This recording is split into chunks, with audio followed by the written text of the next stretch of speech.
이제 우리가 생각을 해볼 것은 성경의 특징입니다. 성경을, 신구약 성경을 보통 우리가 정경이라는 말로 부릅니다. 발을 정자에 경전할 때 경자를 써서 정경, 영어의 캐논이라는 단어에서 유래한 게, 그걸 이제 한자말로 번역한 게 정경이죠. 캐논이란 영어 단어는 역시 헬라어 단어에서 온 것이고, 거슬러 올라가면 이 히브리어하고도 연관이 있습니다만, 이 캐논이라는 건 일종의 잣대, 규범, 척도, 뭐 이런 의미를 가진 단어이죠. 신약 성경에도 이 캐논의 이 그리스어가 쓰인 것이 있기도 하고 그렇습니다만, 그래서 정경, 캐논이라는 건 그 종교의 잣대가 되는 것들, 그 종교의 가장 기본적인 척도가 되는 것, 그게 이제 정경이라는 것이 되는 것이죠. 그래서 우리 뭐 종교마다 자기네 정경이 있겠고, 기독교의 정경은 구약과 신약,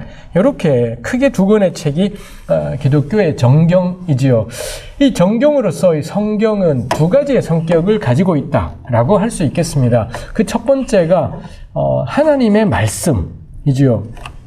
하나님의 말씀으로, 그 하나님의 말씀이다 보니 이거를 달리 표현하면 뭐 성경의 신성이라고 표현할 수 있겠어요. 신적인 특징, 줄여서 신성이라고 표현할 수 있겠고요.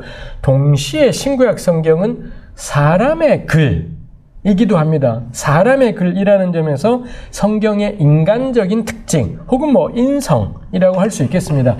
마치 우리 예수님이 완전한 하나님이시면서 완전한 사람이셨듯이, 그래서 예수님의 신성과 인성은 50%가 아니라 100%의 신성, 100% 인성, 이런 것처럼 성경 역시 100% 하나님의 말씀, 100% 사람의 글, 요게 제가 알고 믿고 있기로는 우리네 교회의 가장 기본적이고 정통적인 우리 신앙 고백이라고 할 수 있습니다. 사실 100 더하기 100이 100이 된다는 게 이론적으로는 이게 말이 안 되는 것이겠습니다만, 하여튼 우리는 그렇게 생각해 왔습니다. 이 두 가지가 성경을 읽어갈 때, 이 성경의 신성과 인성은 성경을 읽어갈 때 우리가 유념하고 염두에 두어야 할 것이기도 하지요.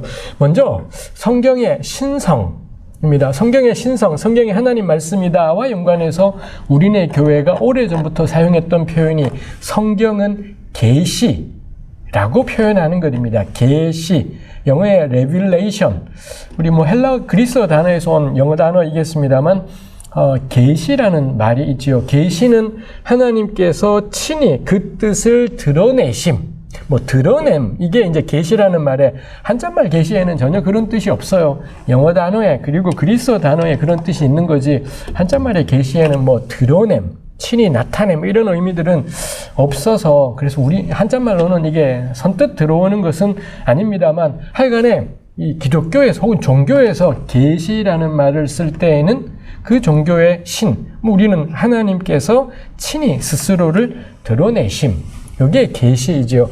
하나님이 당신 스스로를 드러내신 것에는 기본적으로는 사건이 있지요. 천지를 창조하신 것, 그 다음에 출애굽할 때 홍해를 가르신 것, 뭐 이런 사건이 있겠고요. 혹은 또 하나는 말씀이 있지요. 하나님이 친히 뭐라 직접 말씀하기도 하고, 아주 드물지만 직접 말씀하시기도 하고, 대부분은 중재자들, 모세나 예언자들을 같은 이 중재자들을 통해 말씀하기도 하고, 뭐 이런 것이 있죠. 하나님께서 하나님의 뜻을 계시하시는, 이 사건이나 말씀으로 알리시는 까닭이 뭐냐? 하나님이 왜 스스로를 사람에게 드러내시지? 할 때 신구약 성경 곳곳에 있는 표현들을 통해 우리가 납득을 할 수 있습니다. 가장 전 대표적인 것이 요한복음 10장 10절에 보면 예수께서 말씀하시기를 내가 온 것은 양으로 생명을 얻게 하고 더 풍성히 얻게 하려 함이라. 뭐 이런 말씀을 하신 게 있어요. 예수님이 목자이시고 사람들을 양떼에다 비유하면서 목자이신 예수께서 친히 사람들에게 당신을 드러내신, 하나님이 사람이 되신 까닭이 뭐냐? 양으로 사람들로 하여금 생명을 얻게 하고 더 풍성히 얻게 하려는 것. 즉 저는 더 풍성한 생명, 요게 하나님이 당신을 드러내신, 친히 드러내신 목적이라고 할 수 있겠습니다. 이 더 풍성한 생명을 얻는 것, 요걸 우리네 교회는 늘 구속이라는 한자말로 표현을 해왔죠. 구속, 한자말이다 보니 우리 이제 더 이상 한자를 쓰지 않고 한글 문화가 돼서 이게 헷갈리지만 누군가를 잡아서 감옥에 넣어버리는 구속이 아니라 구속은 구할 구자에다가 대속할 속자를 쓴 영어의 redemption이라는 단어를 우리가 구속이라고 한자 문화권에서 이 번역을 한 거죠. 구속은 기본적으로 무언가 대가를 지불하고 되산다. 이게 구속이라는 표현의 가장 기본적인 의미입니다. 구약 성경에 사실 이런 구속이라는 것이 등장해서 예수님 사건에까지 되어 있습니다. 해서 우리 기독교에서 구속이라고 할 때는 죄에 매였던 사람들, 죄로 인해서 죽게 되었던 사람들, 혹은 죄로 인해 사탄의 노예가 되었던 사람들을 예수 그리스도께서 피로 값주고 그 사람을 사신 것, 되사신 것, 되사서 자유케 하신 것, 이런 걸 우리가 보통 우리 교회에서 이야기하는 구속이라고 하죠. 저는 아주 정확한 표현이겠다 싶습니다. 한번 두고두고 우리가 따져볼 일이겠지만 정확하지만 전 겁나 유감스럽다 싶어요. 그게 다냐 싶은 거죠. 우리 왜 그렇잖아요. 화장실 들어갈 때 마음하고 화장실 나올 때 마음은 달라지는 게 인지상정이지 않겠습니까? 근데 우리네 구속이라는 말에는 죄에 매였던 사람을 예수님의 보혈로 값주어 자유케 함. 이제 겁나 큰 공경으로부터 놓여나서 자유케 함.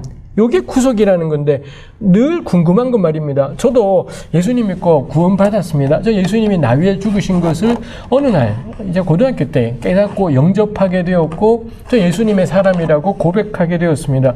근데 겁나 답답한 건 뭔가요? 인생은 그걸로 해결이 안 된다라는 겁니다. 그 다음에 이렇게 예수님을 믿고 거듭난 내가 뭐하고 살지를 교회는 잘 안 가르쳐줘요. 교회가 저한테 계속 그 고등부 때부터 겁나 열심히 했던 저에게 가르쳐줬던 건 너도 그 복음을 전하며 살아라.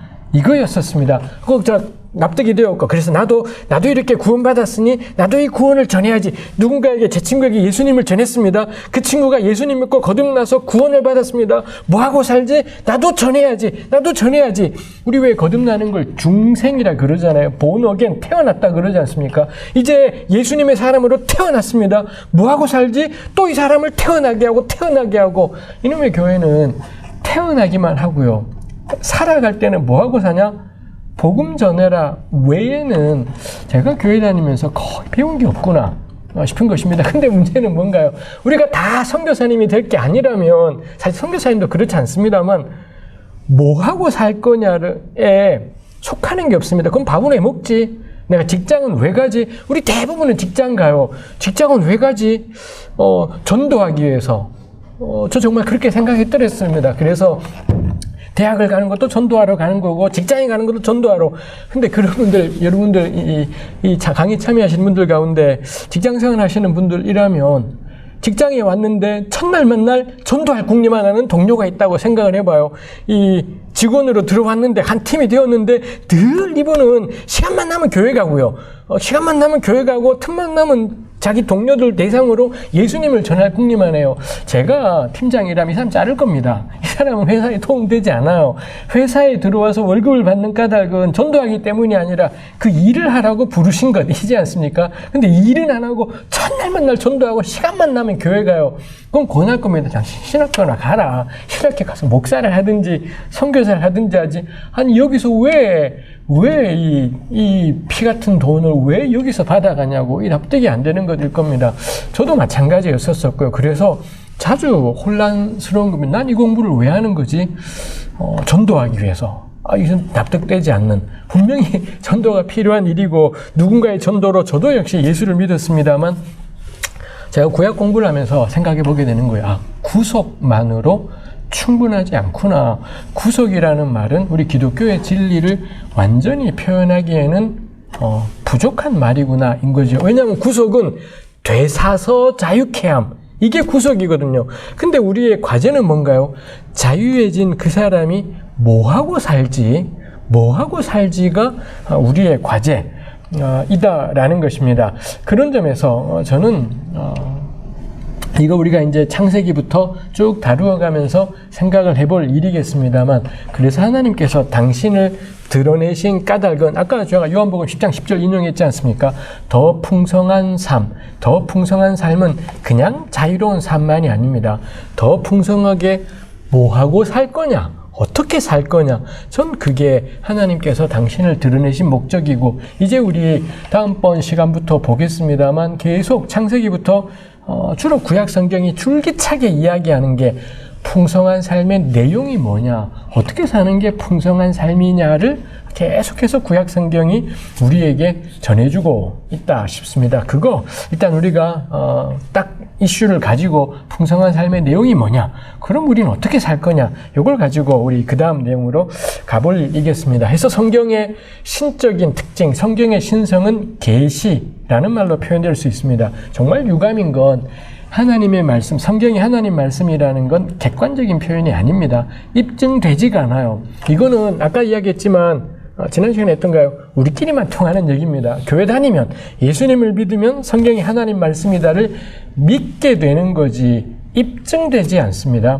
성경이 하나님 말씀이라는 건 증명되는 사실이 아니라 주관적인 고백, 신앙 공동체의 주관적인 고백입니다. 저는 이거 하나도 문제없다 생각을 해요. 제가 성경을 하나님 말씀이라고 믿는 건 증명되었기 때문이 아니라 제가 예수님을 믿고 나서 믿어졌습니다. 그래서 이 믿음을 제가 평생 간직하며 살아가는 것 이겠다 싶습니다. 이게 성경의 신성입니다. 성경의 신성은 입증되지 않는 것. 그렇지만 성경을 읽어갈 때 가장 기본적인 전제라고 할 수 있는 게 성경의 신성이지요. 반면 성경의 두 번째 특징은 성경의 인성, 사람의 글이라는 특징입니다. 성경은 거의 99.9%가 사람의 글입니다. 제가 99.9라고 표현하는 게 십계명이라는 게 있지 않습니까? 십계명은 출애굽기에 따르면 하나님이 친히 돌판에 쓰셨다라고 이렇게 되어 있습니다.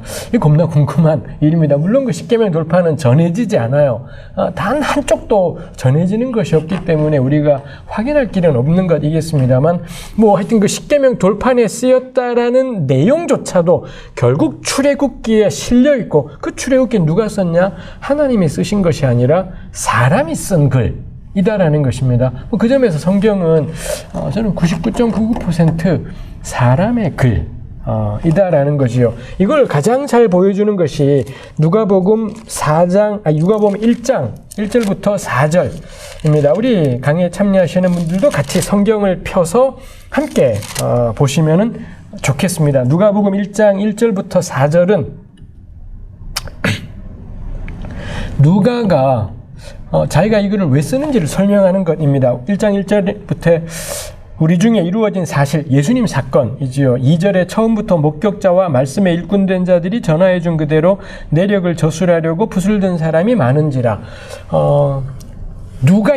누가복음의 저자 이전에 예수님 사건에 대해서 적으려고 붓을 들었다라는 건 비유인 거죠. 글을 쓴 사람들이 많았다 라는 겁니다. 근데 내력을 저술하려고, 이 내력이 우리말로 이렇게 휙 지나가 버렸지만 영어 성경들은 한결같이 내러티브라는 영어 단어로 그 그리스 말을 번역을 했고요. 요런 장르는 주 1세기, 주전 1세기, 주전 2세기에 당시 고대 세계에서 널리 쓰이던 문학 표현 양식입니다. 가령 우리 요즘에 소설이라는 것이 있고, 시라는 게 있고, 뭐 수필도 있고, 뭐 극본도 있고 그러지 않겠습니까? 그런 것처럼 문학 장르 가운데 이 내력이라고 번역되는 고대 그리스 로마 시대의 문학 장르가 있고, 이런 장르를 선택해서 예수님 이야기를 적으려고 했던 사람들이 많았다라고 누가가 지금 표현을 하는 거죠. 아마 누가의 책상 위에는 자기보다 먼저 예수님 사건 쓴 사람들의 글들을 모았을 겁니다. 지금 우리네 교회는 4개의 복음서 가운데 가장 먼저 쓰인 게 마가복음이라고들 생각을 합니다. 마가복음이 주 70년 경에 쓰였고, 그 다음에 나머지 복음서들이 쓰였을 거다이죠. 아마도 누가의 책상에는 마가복음도 그가 구해왔을 수도 있겠고요. 혹은 많았다라는데 글쎄요, 얼마큼이었는지 모르겠지만 죄다 구했을 것 이겠습니다. 그 다음에 3절, 그 모든 일을 근원부터 자세히 미루어 살핀 나도. 누가 이 양반이 그 다음에 뭐 하나요? 자기가 모아왔던 자료들을 죄다 놓고는 죄다 다 읽으면서 검토하는 겁니다. 근데 근원부터 이 예수님 사건에 대해서 적으려면은 어디서부터 적어야 되는 거지? 예수님 사건의 뿌리는 뭐지? 우리 기억나십니까? 마가복음은 예수님의 어린 시절이 없어요. 마가복음 1장은 곧바로 예수께서 이 세례 요한하고 만나고 세례 받으시고 시험 받으시는 여기부터 시작을 하고요. 마태복음은 이 요셉과 마리아 이야기, 가브리엘 천사 이야기가 나오지 않습니까? 근데 요한복음은 아예 그런 이야기도 없습니다. 근데 누가복음은 놀랍게도 사가랴와 엘리사벳, 세례 요한이 어떻게 출생하게 되는지까지도 누가복음에는 나와 있더라라는 겁니다. 이 누가복음의 저자는 그야말로 모든 일을 근원, 어디가 근원이지? 예수님 이야기를 풀어가려면 어디부터 풀어가야 되지를 겁나 열심히 연구를 하는 거죠. 자세히 미루어 살폈다. 대단한 표현이지 않습니까? 아주 꼼꼼하게 자료들을 검토하는 것이지요. 전 요게 제가 늘 학교 세팅에서 있으면서 학생들에게도 권해요. 연구의 가장 기본은 뭔가 요 주제에 대해서 나보다 먼저 한 사람들이 누구냐? 요 주제를 먼저 연구한 사람들의 것을 당연히 죄다 늘어놓고 그거 자세히 미루어 살피고 그 다음에 나는 그럼 뭐 하지? 당연히 그렇게 돼야 되지 않겠습니까? 그러고는 이 누가가 이 글을 쓰는 목적이 뭐냐? 4절에 보면 이는 각하가 알고 있는 바를 더 확실하게 하려 합니다. 데오빌로라는 이제갓 예수 믿은 사람이 있습니다. 그 사람 믿음을 도와주고 싶은 겁니다. 좀 더 든든하게 돕고 싶은 거지요. 이런 목적이 있습니다. 그래서 아까 제가 상상했지 않습니까? 누가는 마가복음을 구했을 겁니다. 근데 누가가 아무리 보아도 마가복음만 가지고는 데오빌로 각하에 알고 있는 바를 확실하게 하는데 이게 다는 아니겠다 싶은 거죠. 그러니 누가가 하나를 더 쓸 필요를 느꼈겠지 않습니까? 이 양반, 이 새로 시작하는 교우의 믿음을 돕고 싶고, 그럼 어떻게 하지? 내가 한번 써봐야 되겠다 해서는 이 글을 쓰는 것이지요. 그러고는 3절에 이렇게 살핀 나도 데오빌로 각하에게 차례대로 써보내는 것이 좋은 줄 알았노니. 그래서 누가가 내린 지필 원칙이 뭔가요? 차례대로 쓰자 였었습니다. 놀라운 이 표현입니다. 차례대로. 그래서 누가는 세례 요한의 출생, 사가랴 엘리사벳의 경험, 엘리사벳과 마리아의 만남, 마리아의 찬양, 뭐 이런 식으로 쭉 전해가는 것이 있더라라는 것입니다. 그리고 마지막에 결론이 차례대로 써보내는 것이 좋은 줄 알았노니. 우리말은 개혁 성경 이렇게 했지만 이 영어 성경들에는 it seemed good to me, 뭐 어쩌고 저쩌고 이렇게 되어 있습니다. 요따구로 차례대로 쓰는 것이 나한테는 좋아 보였다. It seemed good to me. 나한테는 이렇게 차례대로 쓰는 게 좋아 보였다라고 표현을 해요. 좋아 보인다. 이런 말은 우리가 언제 쓰는 말인가요? 내가 무언가를 주장하지만 그 주장이 항상 진리는 아닐 때, 그럴 때 하잖아요. 우리 목사님들 교회 설교하면 겁나 선포하지 않습니까? 하나님 이렇게 하셨습니다. 하나님 우리의 이걸 원하십니다. 단정해서 선포하지 않습니까? 누가는 그딴 소리 하지 않습니다. 지멋대로 단정하지 않습니다. 자기 하는 말이 전부 하나님 말씀인 것처럼 그렇게 표현하지 않아요. 나는 요렇게 쓰는 게 나한테는 좋아 보였다. 이 뭔가요? 당신한테는 달리 볼 수도 있다고, 당신은 달리 생각할 수 있다고, 나는 그렇지만 내가 할 몫은 뭐냐? 이렇게 하는 게 내 몫인 거다. 이렇게 누가가 표현해요. 이렇게 누가가 이걸 써서는 데오빌로에게 보냈겠지 않습니까? 그 다음 몰라요. 모르는데 상상하는 겁니다. 데오빌로가 받아서 보는데 겁나 좋더라는 거죠. 그리고는 함께 모이는 공동체 식구들에게 봐라, 나 이런 글을 받았는데 너무 좋다. 그 사람들 보는데 너무 좋더라는 거고요. 베껴 쓰기 시작해요. 베껴 쓰면 반드시 100% 틀리게 베껴 씁니다. 사람이라는 게 한계가 있어서 맞춤법이 틀리든 단어를 빼든 한 줄을 빼버리든 온갖 틀린 것들. 그래서 지구상에 존재하는 단 2개의 누가복음 필사본도 똑같지가 않아요. 왜냐하면 베껴 쓰다가 틀리게 베껴 쓰기 때문에. 근데 그렇게 베껴 쓰고 몇 글자 틀리고 막 빼고 이래도 이게 전파되고 이 누가복음의 저자가 이 글을 쓴 지 100년이 지나지 않아서 교회는 이 글은 특별하다라고 인정할 수밖에 없었던 것, 이 하나님 말씀이구나 인정할 수밖에 없었더랬습니다. 근데 우리 누가복음 1장 1, 2, 3, 4절 봤잖아요. 단 한 부분에도 누가는 지금 자기가 쓰는 게 하나님 말씀이니 일단 헛소리 하지 않아요. 막 우리 보통 교회 다니면 생기는 겁나 못된 말버릇이 아침에 우리 큐티 나눔할 때 저는 큐티 하는데 하나님이 저한테 이런 말씀을 해주셨어요. 전 늘 우리 청년들에게 따져 묻습니다. 진짜로 주님이 그런 마음 줬냐? 구라치지 마라. 그냥 이 성경 보다가 전 이 말씀이 참 저한테는 좋았어요. 이렇게 표현하면 될 걸. 우리 못된 버릇이 하나님이 저에게 이런 마음을 주시네요. 거짓말하지 마라. 이거 뭔가요? 자기들의 나눔을 자꾸 금치를 하는 겁니다. 금치를 하고 덧칠을 해서는 겁나 있는 것처럼. 왜 교인들이 이런 못된 버릇이 생겼냐? 좀 목사 때문이라고, 설교자 때문이라고 생각을 해요. 설교자들이 마치 지가 하는 설교가 전부 하나님 말씀인 것처럼 좀 틀린 말입니다. 목사의 설교는 절대 하나님 말씀이 아니라 하나님 말씀은 성경밖에 없어요. 그럼 그 주에 올라가서 성경만 한 구절 읽고만 내려오면 말씀만 선포한 건가요? 그것도 그렇지 않습니다. 왜 하필이면 이 많고 많은 것 가운데 그 부분을 고주일날 전했냐? 그건 지가 한 겁니다. 설교자가 선택한 것이지 않겠습니까? 그리고 대부분은 설교자가 본문 선택하고 그 본문에 대한 자신의 공부와 묵상 아무리 철저하게 한다 한들 한계가 있을 겁니다. 저는 그럼 그만큼 저도 목사입니다만 늘 목회자가 될 사람들에게 혹은 목사님들 만나면 늘 부탁해요. 구라치지 마라. 당신들의 설교가 하나님 말씀만 전하는 거라고 구라치지 마라. 그냥 하나님 말씀 영원한 진리에 대한 저의 나눔을 저의 묵상을 전하는 것입니다. 저는 그것까지 표현해야 된다 싶어요. 근데 능력은 그럼 하나님 말씀이라고 전해도 안 믿는데요. 이러는 틀린 겁니다. 능력은 어디에 있나요? 설교자에게 있지 않습니다. 그 말씀이 능력이 있기 때문에 이 성경이 하나님의 말씀이기 때문에 그게 우리네 교회를 지켜왔던 겁니다. 그게 우리같이 허접한 사람들로 하여금 말씀의 사람으로 그래도 지금까지 살아가게 한 건 절대로 우리가 아니라 그 말씀의 능력인 겁니다. 그러면 구라치지 마라. 거짓말하지 말고 나는 이렇게 생각합니다. 라고 저는 표현하라 이죠. 해서 누가복음 1장 1, 2, 3, 4절은 성경의 인성을 명확하게 보여줘. 이거 사람의 글이구나.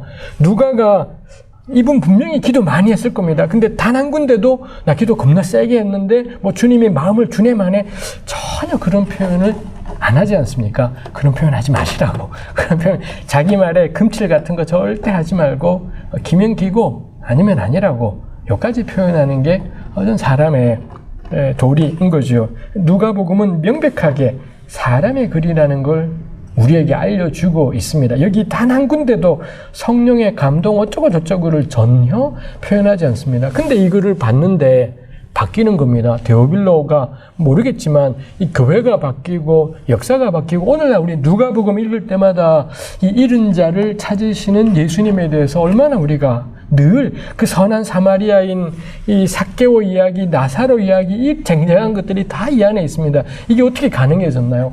누가란 양반이 자료를 겁나 많이 구했고 그 다음에 근원부터 자세히 미루어 살핀 이 사람의 이 치열하고 이 성실한 공부 덕분에 누가복음이라는 이 멋진 책들이 쓰여지는 것이 있더라라는 것입니다. 그리고 여기에 내력이라는 문학 장르를 쓰더라 이지요. 해서 성경의 인간적인 특징은 성경은 사람의 글이다 였었고요. 그걸 달리 표현하면 성경은 여기 문학이라는 게 우리 허구 이런 것하고는 아무 상관이 없습니다. 사람들이 이런저런 문학적인 양식, 장르를 통해 무언가를 표현했을 때 이걸 우리가 문학, 영어의 리터러처라고 부를 수가 있겠죠. 그 점에서 성경은 문학적인 특징을, 사람의 글이란 말은 문학적인 특징을 가진다라는 의미입니다. 그럼 성경 읽을 때 우리가 해야 될 게 뭔가요?